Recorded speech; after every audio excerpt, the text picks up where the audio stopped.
Bapak dan Ibu fasilitator, berikut ini ada 11 sikap mental fasilitator yang diinginkan. Masing-masing akan diberikan contoh, setelah itu manfaatkan waktu Anda sekitar 20 menit untuk mencari contoh yang lain. Empati. Contoh, manakala ada peserta terlambat dengan alasan masih harus menyiapkan obat-obatan untuk orang tuanya yang sakit. Terlepas dari kesalahannya yaitu terlambat, namun peserta akan jatuh hati pada fasilitator jika fasilitator kemudian dengan penuh empati menanyakan kondisi kesehatan orang tuanya. Wajar. Contoh, bicara dengan suara wajar, tidak keras, tidak lembut. Contoh lain, disiplin, wajar, tidak militeristik, tapi juga tidak kendor. Respect. Contoh, perkataan dan sikap fasilitator mencerminkan menghargai pendapat, ide, pengetahuan, dan pengalaman peserta. Komitmen. Contoh, menepati janji, tanggung jawab dengan apa yang dikatakan. Mengakui kehadiran orang lain. Contoh, hafal nama peserta dan memanggilnya atau menyapanya dengan nama. Membuka diri. Contoh, menawarkan kepada peserta jika ada pendapat berbeda. Contoh lain, mau menerima kritik atau saran peserta, tidak bersikeras dengan kemauannya.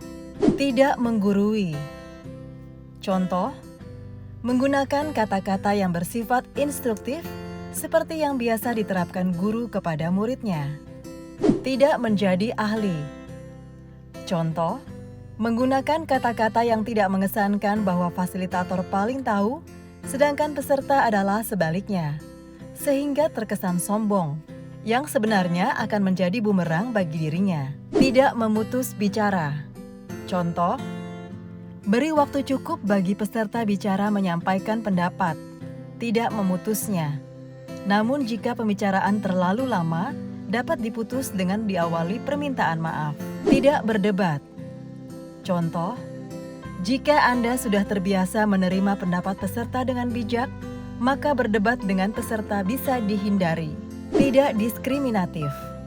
Contoh, memberikan giliran bicara dengan porsi yang sama kepada setiap peserta saat memberi tugas, saat dimintai pendapat, meminta pengalamannya dijadikan model, dan lain-lain. Contoh lain, seperti pernah dibahas sebelumnya, menghindari kata-kata atau perilaku yang melecehkan, menghina, menjadikan bahan ejekan terkait dengan etnis, agama, bangsa, budaya, pakaian, bahasa, disabilitas, dan kebiasaan orang lain.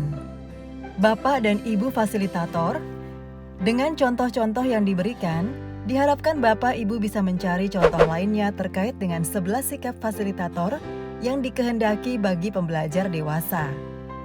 Dan pada akhirnya dapat menerapkan pada saat melakukan fasilitasi. Bapak dan Ibu fasilitator, kita telah bahas bahasan yang ke-6, yaitu sikap psikologis fasilitator bagi orang dewasa. Selanjutnya silakan beristirahat, kemudian melanjutkan untuk video yang ke-7 untuk sub pokok bahasan yang ke-7.